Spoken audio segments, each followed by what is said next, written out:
Angin gunung berhembus lembab, membawa aroma tanah basar dan lumut tua. Mobil jeep warna abu-abu berhenti di jalan setapak. Dari dalamnya turun Arman, 32 tahun, jurnalis investigasi dari Jakarta. Tubuhnya tegap, tas punggung penuh peralatan. Wajahnya serius, matanya awas. Di sampingnya ada Karim, 30 tahun. Kameramen yang setia menemaninya meliput kasus-kasus sulit. Karim lebih santai, kadang melontarkan humor untuk menurunkan ketegangan. Mereka menatap desa kecil di kaki Gunung Larang. Namanya Turiwan. Hanya terdiri dari rumah kayu berjejer di pinggir sawah dan kebun kopi. Di ujung desa berdiri pohon beringin raksasa. Dan di belakangnya hutan lebat yang menanjak ke arah gunung. 3 warga hilang dalam sebulan terakhir. Media lokal hanya menulis sekilas. Arman datang karena instingnya. Ada cerita besar di sini. Di balai desa, Pak Dharma, 55 tahun, menunggu. Kepala desa ini berwajah keras dan berbicara dengan nada berat. Kami tidak butuh wartawan, Pak Arman, katanya kaku. Kami sudah mengurus masalah kami sendiri. Ia sengaja menyebut masalah tanpa menyebut kata hilang. Arman menahan diri. Sebagai jurnalis ia sudah biasa menghadapi penolakan. Saya hanya ingin memastikan fakta, jawabnya tenang. Di luar balai, seorang perempuan muda memandang mereka. Sari, 27 tahun, guru SD setempat. Mengenakan jilbab sederhana dan membawa tas kain penuh buku. Tatapannya tajam tapi penuh empati. Ia mendekat, memperkenalkan diri dengan suara pelan, Pak Arman ya, saya Sari. Saya juga ingin tahu apa yang terjadi. Warga takut bicara. Sari menjelaskan bahwa orang hilang terakhir adalah murid ayahnya. Ia sendiri risang tapi tetap berani. Karim mulai memotret suasana desa. Ia berbisik pada Arman. Seram juga tempatnya. Kenapa kepala desa seperti nutup-nutupi? Arman menjawab cepat, itu yang mau kita cari tahu. Sore itu, mereka berjalan ke arah pinggir desa. Sari menunjukkan jalan setapak menuju hutan. Di sana, ada lubang besar yang baru muncul setelah longsor. Warga bilang jangan mendekat, katanya. Di kejauhan terdengar suara gemericik sungai bercampur desir angin. Atmosfernya seperti menahan napas. Saat mereka mendekat, bayangan beringin raksasa menjulur panjang ke tanah. Di dekat akar, seorang perempuan tua duduk bersila menatap mereka. Rambutnya putih, matanya tajam. Maksinta, 65 tahun, dukun desa yang dikenal menjaga tradisi. Kalian jangan main-main, ucapnya lirih. Lubang itu bukan tempat manusia, itu pintu untuk yang lain. Arman mencatat semua perkataan itu. Dalam hatinya ia masih skeptis, mungkin hanya gua yang belum terpetakan. Tapi cara orang-orang di desa bicara, seperti menyimpan rahasia yang lebih tua dari mereka sendiri. Kami hanya ingin melihatnya, Bu, katanya sopan. Maksinta menghela napas, lalu berdiri. Kalau begitu, jangan pernah melangkah sendirian, katanya sebelum berjalan perlahan meninggalkan mereka. Karim merinding mendengar suaranya. Sari menatap Arman, seolah bertanya, apakah ia masih yakin? Langit mulai memerah. Suasana hutan makin gelap meski matahari belum tenggelam sepenuhnya. Arman menutup bukunya. Besok pagi kita ke sana. Hari ini, kita cari penginapan. Sari mengangguk. Di wajahnya ada tekad. Ia ingin kebenaran terungkap, apapun risikonya. Mobil jeep mereka melaju pelan melewati jalan desa yang sunyi. Di kaca spion, Arman sempat melihat sekilas sosok Maksinta berdiri di bawah beringin. Menatap lurus ke arah mereka. Sejenak ia merasa merinding. Lalu menepisnya. Baginya semua ini masih hanya cerita. Ia belum tahu bahwa perjalanan ini akan mengguncang keyakinannya sendiri. Arman bangun lebih awal, membuka laptopnya di serambi penginapan sederhana. Layar hanya menampilkan catatan-catatan dari kemarin. Ia menarik napas panjang, berusaha merangkai fakta. Di sudut meja, Karim masih menguap sambil menyiapkan kamera. Kita beneran ke lubang itu? Tanyanya. Aku cuma kameramen, bukan penjelajah gua.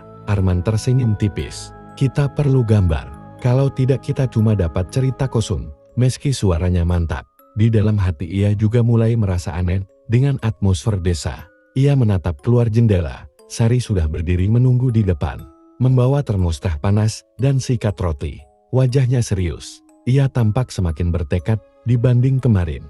Mereka berjalan bertiga menyusuri jalan setapak menuju hutan. Di kiri kanan, pohon kopi dan bambu menjulang. Burung hutan jarang berkicau. Sari berbicara pelan. Lubang ini baru muncul 2 bulan lalu setelah hujan deras. Waktu itu, Pak Dharma menyuruh warga membuat pagar bambu. Tapi anak-anak tetap penasaran. Ia berhenti sejenak, menatap Arman.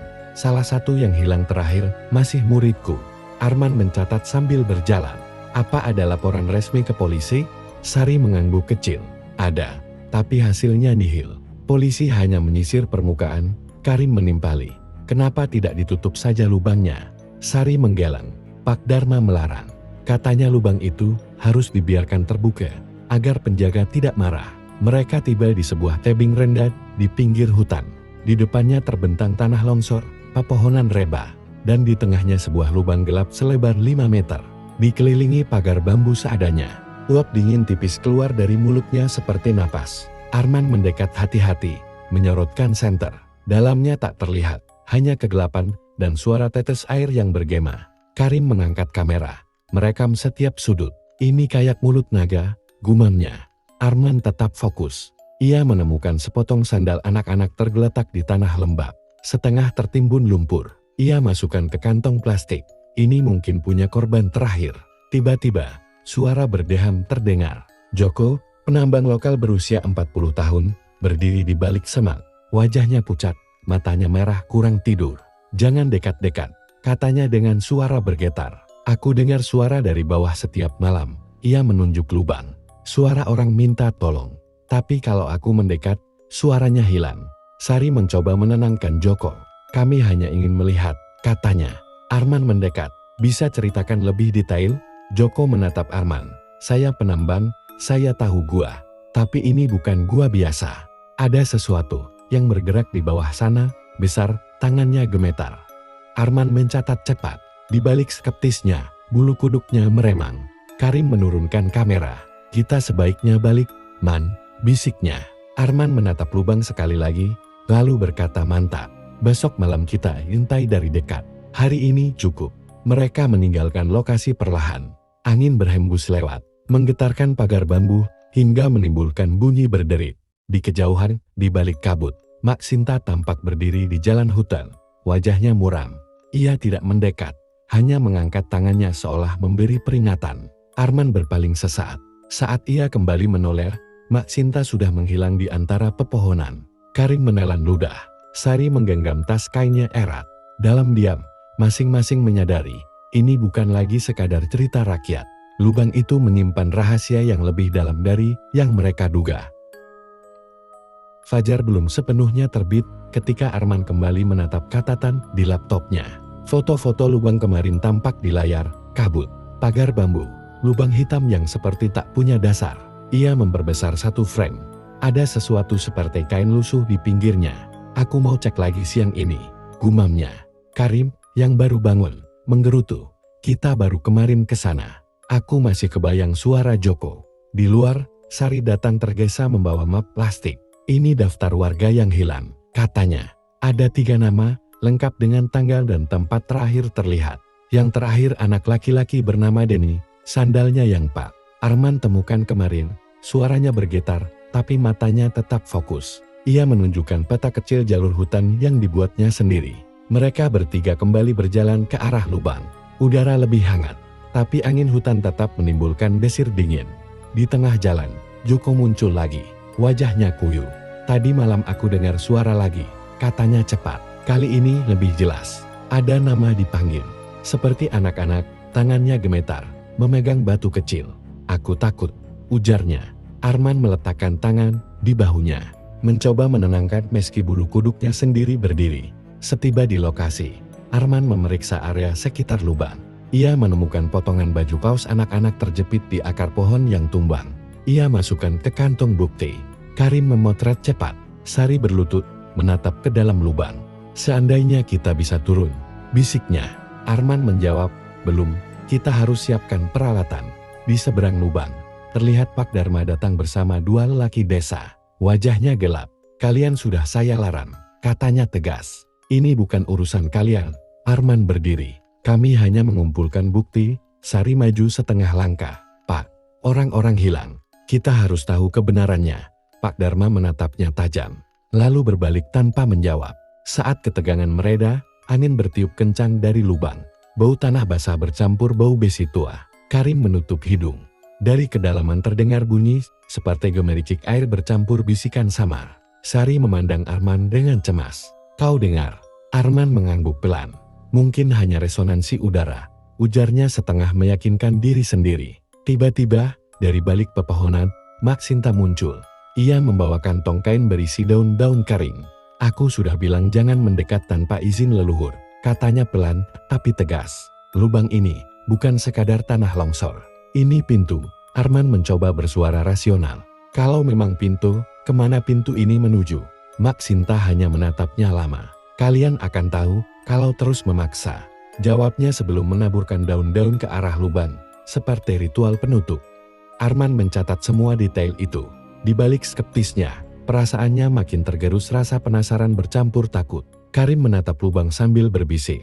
"Aku gak suka tempat ini." Sari berdiri tegak. "Aku harus tahu apa yang terjadi pada muridku." Suaranya pelan tapi kokoh. Mereka meninggalkan lokasi dengan langkah berat.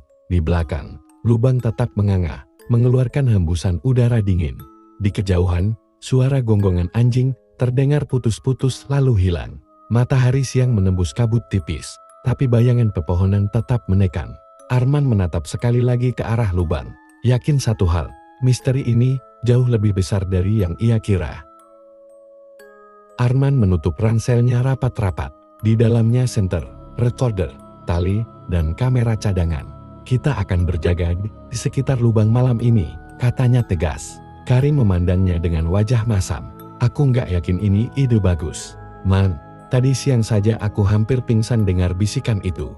Sari datang membawa termos teh panas dan tikar. "Aku tetap ikut," ujarnya pendek. Tatapan matanya tajam, menandakan tekadnya tidak bergeser sedikit pun.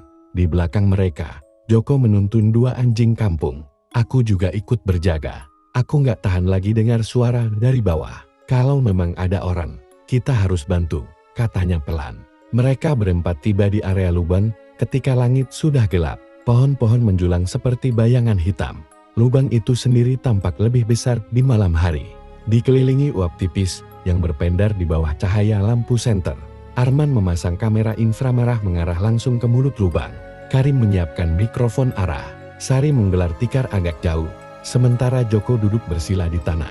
Anjing-anjingnya gelisah mencium tanah. Jam menunjukkan pukul 21, angin dari lubang bertiup lebih dingin. Mereka duduk berdekatan. Hanya suara serangga yang terdengar. Arman berusaha menenangkan suasana dengan catatan. Tulisannya begini, gumamnya sambil mengetik. Lubang Turiwang mengeluarkan hembusan. Udara dingin disertai suara tak dikenal pada malam hari. Ia berhenti, mendengar sesuatu. Karim menajamkan telinga. "Kau dengar?" bisiknya. Sari ikut menunduk. Dari bawah terdengar suara samar seperti anak kecil menangis. Joko gemetar, memegang bahu anjingnya. "Itu dia, itu suaranya," katanya panik. Arman berdiri, menyalakan recorder. "Halo, ada yang di bawah?" teriaknya ke dalam lubang. Tak ada jawaban selain gema suaranya sendiri. Suara tangis itu tiba-tiba berhenti, digantikan oleh bisikan panjang tak jelas kata-katanya. Karim memandang Arman dengan wajah pucat. "Man, aku nggak kuat ini." Sari justru mendekat, mencoba lebih jelas mendengar. Seperti menyebut nama. Bisiknya. Arman menahan napas. "Nama siapa?" tanya dia. Sari memejamkan mata sejenak. "Seperti menyebut Deni," ujarnya pelan. Mereka semua terdiam. Deni adalah murid yang hilang terakhir. Tiba-tiba salah satu anjing Joko menggonggong keras ke arah lubang. Bulu kuduknya berdiri. Anjing yang lain menjerit lalu berlari ke arah hutan, menghilang dalam gelap. Joko berdiri, panik. "BRUN balik," teriaknya. Tak ada balasan selain bunyi ranting patah. Arman menyorotkan senter ke hutan. Tak terlihat apa-apa selain kabut. Suara bisikan dari lubang makin keras, seperti angin yang berdesis membawa kata-kata asing. Karim menutup telinganya. "Aku nggak sanggup." Sari menggenggam lengan Arman. "Kita harus turun besok siang. Kita harus tahu," katanya dengan suara tegas bercampur takut. Arman menatapnya lama, lalu mengangguk pelan. "Baik, besok kita siapkan tali. Malam ini, kita rekam saja." Mereka kembali duduk rapat di tikar. Arman mengecek kamera inframerah, lampunya berkedip tanda merekam. Waktu berjalan lambat, jam menunjukkan pukul 23.45. kabut makin tebal. Sesekali terdengar langkah di antara pepohonan meski tak terlihat siapapun. Maksinta tidak muncul malam itu. Tetapi aura peringatan yang pernah ia ucapkan terasa nyata. Sari menggenggam tasnya erat.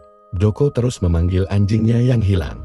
Menjelang tengah malam, suara dari lubang tiba-tiba berhenti. Hembusan anginnya pun lenyap. Suasana menjadi sunyi pekat. Hanya detak jantung mereka sendiri yang terdengar di telinga masing-masing. Arman menyadari satu hal. Mereka kini berada di garis tipis antara legenda dan kenyataan. Apapun yang bersemayam di bawah sana sedang memperhatikan mereka. Arman menatap peralatan yang tersusun di meja. Tali tambang, helm dengan lampu, masker, serta kamera GoPro kecil. Semalam mereka merekam bisikan dan tangisan. Kini ia memutuskan untuk turun langsung. Hari ini kita harus melihat sendiri, katanya datar. Karim menggigit bibir. Aku benar-benar nggak yakin ini. Man, kita nggak tahu berapa dalamnya lubang itu. Sari yang sejak subuh sudah membantu menyiapkan perlengkapan menjawab mantap. Kalau kita terus menunggu, Denny dan yang lain tidak akan pernah ditemukan. Matanya memancarkan keinginan kuat. Meski wajahnya pucat, Joko datang membawa obor minyak dan tali tambahan. Aku bantu sejauh yang aku bisa, ucapnya pelan. Mereka tiba di lubang ketika matahari sudah tinggi. Kabut tipis masih menggantun, tapi cahaya lebih jelas daripada kemarin. Lubang itu seperti sumur raksasa berlapis batu tanah yang lembab. Anginnya keluar masuk seperti napas. Arman memeriksa tali. Aku turun dulu dengan kamera, katanya. Karim menggeleng keras. Gila kamu. Arman menatapnya. Aku wartawan, Kar. Ini tugasku. Kalian di atas jaga tali. Sari memegang tali bersama Karim dan Joko. Arman mengenakan helm dan masker. Ia menyalakan kamera di dadanya. Rekaman mulai, gumamnya. Dengan gerakan perlahan, ia menuruni tepi lubang. Bau tanah basah bercampur aroma besi memenuhi hidungnya. Dindingnya licin, penuh akar menjuntai. 5 meter, 10 meter. Suara angin berubah jadi desir aneh. Arman menoleh ke atas. Sari dan yang lain terlihat seperti bayangan kecil. Aku baik-baik saja, teriaknya. Ia menyalakan lampu helm, menyinari ke bawah. Lubang itu tampak melengkung, membentuk semacam terowongan sempit ke arah horizontal. Tiba-tiba terdengar suara lirih, jelas dari dalam terowongan, tolong. Arman berhenti seketika. Suara itu terdengar seperti anak kecil. Halo, siapa di sana? Teriaknya. Tak ada jawaban. Hanya gema suaranya sendiri. Di atas, Karim berteriak, Man, kamu dengar apa? Arman menjawab, ada suara. Aku lanjut sebentar. Ia merangkak masuk ke terowongan. Suasana gelap pekat. Hanya lampu helm menerangi sekitar. Di dinding terlihat ukiran-ukiran aneh seperti simbol kuno. Ia merekamnya. Ini bukan gua biasa, gumamnya. Suara napasnya sendiri terdengar keras di telinga. Sekali lagi suara itu terdengar, lebih dekat. Tolong. Arman berhenti. Di depan terlihat kain putih kecil tergeletak di tanah, seperti potongan baju anak. Ia mendekat, memungutnya. Tiba-tiba udara menjadi sangat dingin. Lampu helmnya berkedip-kedip. Karim, Sari, kalian dengar aku? Teriaknya ke atas. Tak ada jawaban. Hanya senyap. Di atas lubang, Sari menggenggam tali erat-erat. Arman, suaranya panik. Karim menarik-narik tali. Dia nggak jawab. Joko memandang ke dalam lubang dengan wajah pucat. Aku bilang lubang ini bukan tempat manusia, bisiknya. Arman mencoba memutar balik badan. Tali terasa seperti tertarik ke arah bawah. Ada sesuatu yang menarik, katanya tercekat. Ia berusaha naik, tapi dinding licin. Lampu helmnya berkedip lagi, lalu mati sesaat. Dalam kegelapan ia merasakan hembusan napas dingin tepat di belakangnya. Sesuatu berdesis lirih, kata-kata yang tak ia mengerti. Arman menahan napas, menyalakan lampu helm lagi. Cahaya kembali, terowongan kosong. Ia cepat-cepat merangkak ke arah lubang vertikal, menarik tali. Tarik aku, teriaknya. Di atas Sari dan Karim menarik sekuat tenaga. Perlahan Arman muncul kembali ke mulut lubang. Wajahnya pucat dan keringat bercampur debu. Ia terengah-engah, ada terowongan, ada simbol-simbol, dan aku mendengar suara. Sari menatapnya lekat-lekat. Kita harus turun bersama. Kita harus bawa bukti lebih banyak, katanya serius. Karim hanya terdiam, wajahnya pucat pasi. Joko memandang lubang dengan tatapan ngeri. Di lubang itu, suara lirih tolong kembali terdengar, kali ini lebih jelas. Mereka saling pandang. Misteri ini baru saja menunjukkan giginya. Arman membuka gulungan tali bekas kemarin. Malam tadi ia nyaris terseret sesuatu di terowongan. Namun justru rasa penasaran kian membesar. Di meja penginapan, ia menggambar kasar simbol-simbol yang dilihatnya. Bentuknya seperti spiral dengan mata di tengah. Ini bukan ukiran sembarangan, gumamnya. Sari duduk di seberang, memandangi gambar itu dengan kening berkerut. Aku pernah lihat pola mirip ini di buku legenda desa, katanya pelan. Ia lalu membuka buku catatan tua yang di bawahnya. Halamannya kuning kecoklatan. Ada gambar mirip lubang dan simbol spiral. Di sini tertulis, pintu sang penelan. Tempat roh-roh tertahan. Sari menatap Arman. Ini cerita turun-temurun. Tapi kenapa benar-benar ada? Karim berdiri di dekat jendela, gelisah. Kalian serius mau turun lagi? Kemarin hampir hilang, katanya. Joko datang membawa karung berisi peralatan tambahan, senter besar, tali baru, dan pengait besi. Aku nggak bisa tidur semalam. Suara itu makin jelas, ucapnya. Matanya merah, wajahnya lelah. Mereka berempat menuju lubang. Angin hari itu panas tapi area sekitar lubang tetap dingin. Pagar bambu berderit tertiup angin. Di pinggir lubang, mereka memasang peralatan dengan lebih hati-hati.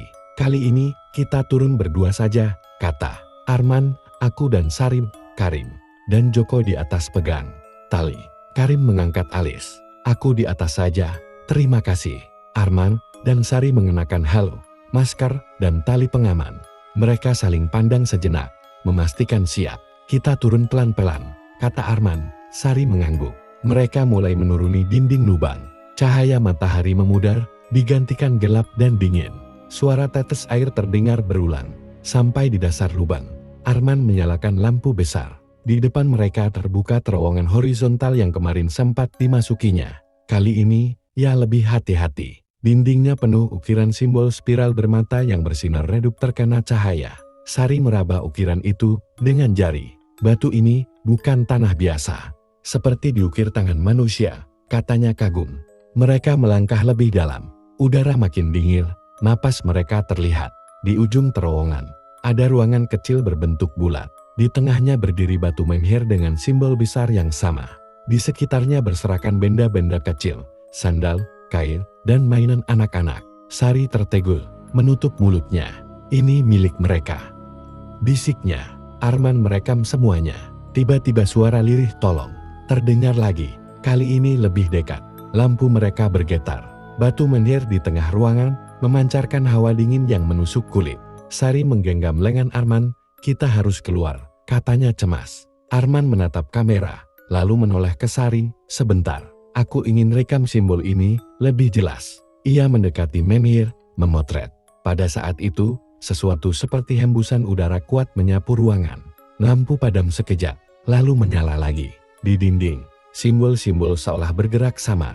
Suara bisikan berubah jadi nada rendah yang menggetarkan dada. Sari menarik Arman. Mereka berbalik menuju terowongan. Tali pengaman masih di belakang. Karim berteriak dari atas, cepat naik. Ada gempa kecil. Tanah memang bergetar ringan. Arman dan Sari merangkak cepat kembali ke lubang vertikal.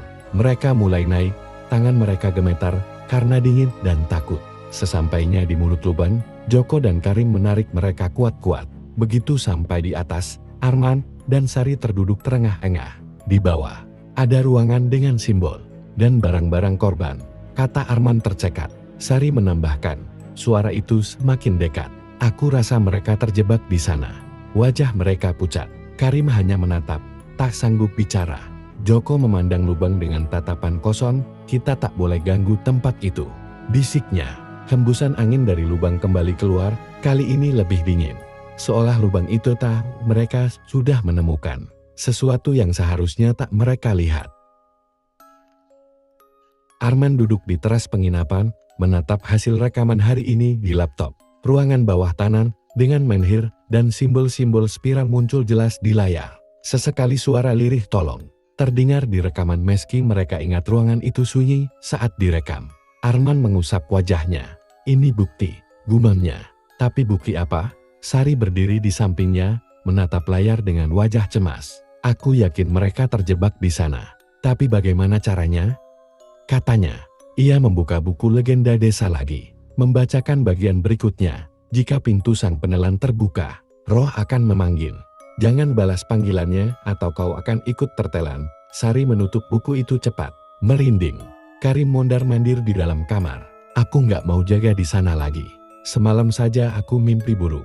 Aku dengar suara anak kecil ketawa di telingaku. Katanya setengah panik. Joko duduk di pojok, memeluk lutut. Aku tahu itu.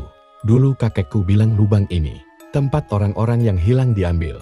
Penjaga bawah tanah, ucapnya lirih. Arman menutup laptop. Aku butuh 1 malam lagi merekam aktivitas lubang dari atas. Kita tidak turun malam ini. Hanya berjaga. Ia menatap Karim dan Joko. Aku butuh kalian berdua.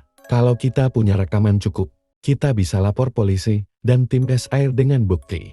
Menjelang malam, mereka kembali ke lubang membawa tripod, kamera inframerah, mikrofon arah, serta lampu kecil.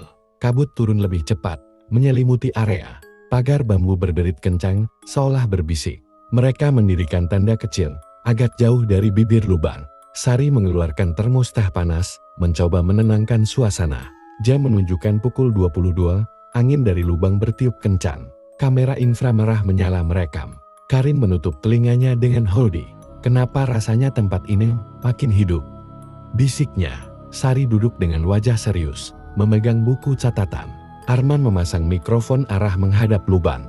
Kalau suara itu muncul, kita bisa tangkap gelombangnya, ujarnya. Tiba-tiba terdengar suara langkah pelan dari arah hutan. Mereka semua menoleh. Dari balik pepohonan muncul Maxinta membawa obor kecil. Wajahnya tampak lebih tua daripada sebelumnya. Kalian keras kepala, katanya. Lubang itu bukan untuk dicatat, tapi untuk dihindari. Arman berdiri. Mak, kami hanya ingin selamatkan anak-anak itu. Maxinta menghela napas. Yang kau dengar bukan anak-anak. Itu panggilan penjaga. Sekali kau turun terlalu dalam, kau takkan kembali. Sari maju setengah langkah. Mak, kami menemukan benda-benda mereka. Kami harus tobal. Maxinta menatapnya tajam. Lalu menaburkan abu hitam ke bibir lubang. Kalau kalian tetap keras kepala, ingatlah, jangan pernah menyebut nama kalian di dekat lubang. Itu yang menariknya, ujarnya pelan sebelum menghilang kembali ke gelap hutan. Malam semakin larut. Kamera inframerah menangkap. Sesuatu bergerak samar di bibir. Lubang bayangan hitam tipis seperti tangan keluar sebentar, lalu menghilang. Karim menahan napas. Kalian lihat itu.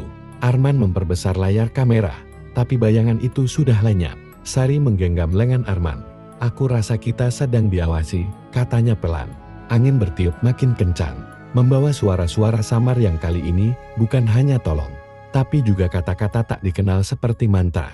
Tenda mereka bergoyang ringan. Arman menatap kamera, rekam terus. Ini bukti, namun jauh di lubuk hatinya ia tahu. Bukti yang mereka kumpulkan justru mungkin membawa mereka ke dalam bahaya yang sama. Jam menunjukkan pukul 0.15 menit, angin berhenti seketika. Suasana sunyi menekan. Lalu dari lubang terdengar suara anak kecil tertawa lirih. Sari merinding. Karim menutup wajahnya. Joko berdoa pelan.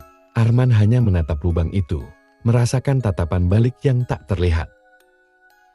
Arman duduk di depan laptop memeriksa hasil rekaman malam tadi. Gambar inframerah menunjukkan bayangan tipis, menyerupai tangan keluar sebentar dari lubang. Suara rekaman pun menangkap tawa anak kecil disertai dengungan rendah. Arman menghela napas panjang. Ini bukan ilusi, katanya pelan. Sari menyiapkan kopi panas. Wajahnya letir, tapi sorot matanya tetap tegas. Kalau bayangan itu benar, berarti ada sesuatu yang bisa menyentuh dunia kita, ujarnya. Ia membuka buku legenda lagi, mencari halaman yang belum dibaca. Ada catatan di pinggir halaman, jika bayangan penjaga muncul, pintu sudah terbuka setengahnya. Sari menutup buku itu, merinding. Karim berdiri di jendela, menatap jauh. Aku nggak kuat lagi. Kita harus lapor polisi sekarang juga, katanya. Joko yang duduk di lantai memeluk lututnya, bergumam.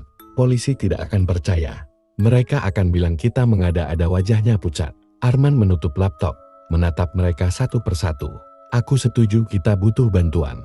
Tapi kita juga harus pastikan pintu itu tidak semakin terbuka, ucapnya. Sari mengangguk pelan.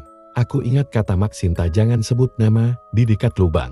Semalam aku dengar suara kita sendiri dipanggil seperti meniru. Mereka kembali ke lokasi lubang pada siang hari. Angin yang keluar lebih panas dari biasanya. Bukan dingin lagi. Aroma tanah bercampur bau logam menyengat. Pagar bambu yang kemarin berdiri kini sebagian patah seperti didorong dari dalam. Karim berhenti beberapa langkah sebelum bibir lubang. "Aku nggak mau dekat-dekat," katanya. Arman menyorot kamera ke sekitar. Tak ada tanda-tanda Maksinta, hutan terasa lebih sunyi dari biasanya. Hanya suara burung sesekali. Di pinggir lubang mereka menemukan jejak kaki kecil basah dan menuju ke arah hutan, tapi jejak itu berhenti mendadak. Di tanah gersang seolah menghilang. Sari berjongkok memeriksa. "Seperti jejak anak-anak," bisiknya. Joko menatap jejak itu gemetar. "Ini bukan jejak biasa. Ini jejak roh," katanya. Arman memotret jejak tersebut. "Apapun itu ini, bukti," ucapnya. Ia menoleh ke Sari. "Kita ikuti jalurnya sampai habis. Mungkin kita temukan petunjuk." Mereka berjalan menyusuri arah jejak itu, menyibak semat dan kabut tipis. Namun setelah 50 meter, jejak itu benar-benar hilang di permukaan tanah kering. Tak ada daun yang bergerak, tak ada tanda apa-apa. Seolah yang meninggalkan jejak lenyap di udara. Sari memandang sekeliling, wajahnya tegang. "Aku merasa kita sedang diikuti," bisiknya. Karim merapat ke Arman, wajahnya pucat. "Aku mau pulang," katanya. Tiba-tiba angin bertiup kencang dari arah lubang meski mereka sudah jauh. Suara samar terdengar memanggil nama Arman, mereka semua terdiam. "Itu suara aku sendiri." Arman terperanjat. Sari menggenggam lengan Arman. "Jangan balas," katanya cepat mengingat peringatan Maksinta. Mereka berlari kembali ke bibir lubang. Anginnya berhenti seketika, lubang tampak diam tapi lebih gelap dari biasanya. Arman menatap kamera di tangannya. Yakin satu hal, pintu itu semakin terbuka. Dan mereka tidak punya banyak waktu. Arman duduk di teras penginapan dengan wajah tegang. Memutar ulang rekaman suara kemarin. Ada potongan suara yang memanggil namanya dengan intonasi sama persis seperti suaranya sendiri. "Ini rekaman paling aneh yang pernah aku dengar," gumamnya. Sari berdiri di sampingnya, membuka buku legenda yang kini terasa seperti panduan darurat. Halaman berikutnya berbunyi, "Penjaga pintu akan meniru suara untuk memancing korban turun." Sari menutup buku itu. Matanya memandang Arman. "Kalau ini benar, berarti kita bukan mendengar anak-anak itu, tapi sesuatu yang meniru mereka," katanya lirih. Karim duduk di lantai, memegang kepala. "Aku nggak sanggup lagi. Aku bahkan mimpi lubang itu muncul di kamar." Wajahnya pucat dan basah keringat. Joko memandang kosong keluar jendela. "Aku tahu ini akan terjadi. Kakekku dulu cerita. Penjaga itu lapar, kalau ada yang penasaran terlalu lama," ucapnya lirih. Arman menarik napas panjang. "Kita nggak bisa berhenti sekarang. Kita sudah lihat ruangan bawah itu. Kita harus temukan cara menutup pintu itu sebelum makin besar." Ia menoleh ke Sari. "Di buku ada caranya." Sari menggeleng pelan. "Tidak ada yang jelas. Hanya ada kalimat, jika pintu terbuka penuh, desa akan hilang di telan tanah." Mereka memutuskan malam ini tidak mendekati lubang. Arman ingin memeriksa barang-barang korban yang mereka bawa dari bawah potongan baju, sandal, dan mainan. Ia menatanya di atas meja. Tiba-tiba mainan kecil itu bergerak pelan sendiri, berputar. Karim terpekik, "Man, itu bergerak sendiri." Sari menatapnya ngeri. Arman cepat merekam dengan kamera ponsel. Mainan itu berhenti seketika, seolah tak terjadi apa-apa. Malam turun. Angin bertiup dari arah lubang meski mereka jauh di penginapan. Tirai jendela berkibar. Suara samar memanggil Sari. Kali ini, Sari membeku. "Itu suara aku sendiri," bisiknya. Arman cepat menutup jendela. "Jangan balas," katanya tegas. Namun di luar terdengar langkah-langkah. Karim mendekat ke jendela, menyingkap sedikit. Ia melihat sosok samar seperti Arman berdiri di pinggir jalan menatap mereka. Padahal Arman sedang di dalam. "Astaga, Man, itu kamu?" teriaknya. Mereka semua menoleh. Sosok itu tersenyum samar lalu menghilang di kabut. Joko berdoa pelan, wajahnya gemetar. "Itu peniru." Penjaga sudah naik ke atas. Arman mengepalkan tangan. Berarti pintu benar-benar terbuka. Ia memandang Sari dan Karim.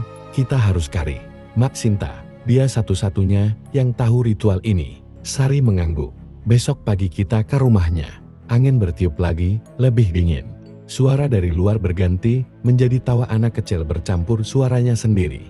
Mereka semua terdiam, merasakan hawa asing masuk ke dalam kamar. Arman mematikan lampu. Hanya cahaya laptop menerangi wajah mereka. Di layar, rekaman bayangan itu berulang kali muncul dan menghilang. Di luar, desa terasa sunyi. Hanya suara bambu berderit tertiup angin. Lubang Turiwang jauh di hutan, tapi auranya kini terasa sampai di rumah. Mereka sadar, permainan baru saja berubah penjaga kini yang mendatangi mereka. Arman menggendong tas berisi rekaman, benda-benda korban, dan buku catatan. Wajahnya pucat, tetapi matanya tetap fokus. Hari ini, kita harus temui Mak Sinta, katanya. Kalau tidak, kita akan terus jadi target. Sari menutup buku legenda dengan erat. Aku yakin Mak Sinta tahu lebih banyak daripada yang dia katakan. Karim menarik tudung jaketnya, wajahnya kuyu. Aku nggak mau lihat lubang itu lagi. Tapi kalau memang kita bisa nutup pintunya, aku ikut, katanya lirih. Joko berjalan paling belakang, memeluk dirinya sendiri. Aku takut Mak Sinta menolak. Kakekku bilang, kalau penjaga sudah keluar, ritualnya lebih sulit ucapnya. Rumah Mak Sinta berada di tepi hutan, rumah kayu tua dengan pagar rendah. Mereka mengetuk pintu beberapa kali. Tak ada jawaban. Angin bertiup membawa bau daun basah. Arman menoleh ke Sari, dia pasti di dalam. Sari mencoba mengetuk lagi. Pintu berderit terbuka sendiri. Di dalam rumah gelap, hanya cahaya tipis menembus jendela. Bau dupa tercium pekat. Foto-foto hitam putih tergantung di dinding. Kebanyakan wajah-wajah tua desa. Arman memanggil pelan, Mak Sinta. Tak ada jawaban. Karim menempel di dinding, jelas ketakutan. Mereka melangkah lebih dalam. Di meja kayu tampak berderet botol kecil berisi ramuan dan daun kering. Di tengahnya ada kitab lusuh bersampul kulit. Sari mendekat, membaca tulisan di sampul penutup sang penelan. Ia menoleh ke Arman. Ini mungkin jawabannya, bisiknya. Tiba-tiba pintu belakang terbuka, menampakkan sosok Mak Sinta membawa ranting basah. Wajahnya terkejut melihat mereka. Kalian nekat juga masuk sini, katanya pelan. Apa kalian ingin mati? Arman maju setapak. Kami butuh bantuan. Mak penjaga itu sudah muncul. Kami sudah dengar dan melihatnya. Mak Sinta menatap mereka satu persatu. Lama, aku sudah peringatkan. Tapi mungkin masih ada waktu. Ritual penutup pintu harus dilakukan. Sebelum bulan penuh, ia menatap keluar jendela. 3 malam lagi. Sari bertanya cepat. Apa yang harus kami lakukan? Mak Sinta membuka kitab itu, halaman demi halaman. Gambar spiral dan lubang muncul. Kalian harus mengembalikan benda-benda yang kalian ambil dari dalam ke tempatnya semula. Jangan ada yang tertinggal. Dan kalian harus menyebut doa ini tanpa salah. Arman mengangguk. Kami akan lakukan apa saja. Mak Sinta menatapnya tajam. Ingat, jangan sebut nama kalian sendiri selama ritual. Penjaga akan mencoba meniru kalian. Karim gemetar. Kalau gagal, Mak Sinta menjawab pelan, desa ini akan hilang di telan tanah. Di luar rumah, angin mendesing. Hutan tampak lebih gelap meski masih siang. Arman menutup tasnya. Kita punya 3 malam. Kita siapkan sekarang. Sari menggenggam kitab itu erat-erat. Joko menatap Mak Sinta dengan takut sekaligus berharap. Mak Sinta berjalan ke arah altar kecil di sudut rumah, menyalakan dupa baru. Aku akan ikut memandu kalian. Tapi kalian harus siap menghadapi bayangan kalian sendiri, katanya lirih. Hawa ruangan seketika lebih dingin. Seolah peringatan datang dari dinding rumah itu sendiri. Arman memeriksa ulang peralatan, kamera, senter, tali, dan benda-benda korban yang harus dikembalikan. Kita hanya punya 2 malam, katanya datar. Kalau gagal, desa ini lenyap. Sari menatap kitab di tangannya. Aku sudah menghafal doa penutup. Tapi Mak Sinta bilang kita harus menyebutnya bersama-sama. Karim mengangkat bahu. Wajahnya pucat. Aku nggak yakin bisa. Suara itu terus memanggilku setiap malam. Joko berdiri di sudut. Tangan gemetar. Aku takut kita sudah terlambat, gumamnya. Mak Sinta berdiri tegap di dekat pintu rumahnya. Kalian harus kuat. Penjaga akan menguji kalian dengan bayangan kalian sendiri. Jangan tertipu. Jangan menyebut nama kalian, suaranya keras, seolah memukul udara. Mereka berjalan menuju hutan. Kabut turun meski baru senja. Pohon-pohon tampak lebih tinggi, batangnya seperti melintir. Lubang besar di tanah, terlihat jauh lebih lebar daripada pertama kali Arman datang. Suara gemuruh samar terdengar dari dalam. Karim menutup telinga, aku nggak sanggup. Arman memegang bahu Karim, kau bisa. Ingat, kita semua di sini. Mak Sinta menancapkan tongkat kayu di tepi lubang, menaburkan serbuk ramuan. Ini untuk menghalau roh peniru. Kita turun sekarang. Mereka mulai menuruni tangga batu yang sebelumnya ditemukan. Dinding gua lembab, Bau tanah bercampur besi tua. Sari memegang kitab erat-erat, membacanya dalam hati. Di bawah, ruang bawah tanah, yang pernah mereka lihat kini penuh bayangan. Ada sosok-sosok samar menyerupai mereka, berdiri diam. Karim terpekik pelan. Itu kita. Arman menyorotkan senter. Benar, tempat sosok berdiri, wajahnya sama persis dengan mereka masing-masing. Bayangan-bayangan itu tersenyum tipis. Salah satunya bayangan Arman membuka mulut. Suaranya persis suara Arman. Arman, sini serahkan barangnya. Maksinta mengangkat tangan. Jangan dengarkan. Lanjutkan langkah kalian. Bayangan-bayangan itu mendekat, langkahnya tak bersuara. Sari membaca doa pelan. Bayangan Sari mendekat ke Karim, membisikkan sesuatu. Karim menutup telinga, wajahnya pucat. Aku dengar namaku sendiri. Arman maju selangkah, mengangkat benda-benda korban. Kita letakkan ini di altar, katanya. Dia terus bergerak, matanya lurus ke depan. Bayangan Arman mencoba memotong jalan. Tetapi Maksinta mengayunkan tongkatnya, memercikan serbuk ramuan. Bayangan itu mundur dengan suara mendesis. Sari melanjutkan doa lebih keras. Jangan sebut nama, bisiknya pada Karim dan Jokung. Mereka semua mengikuti. Suara mereka menggema di dinding gua.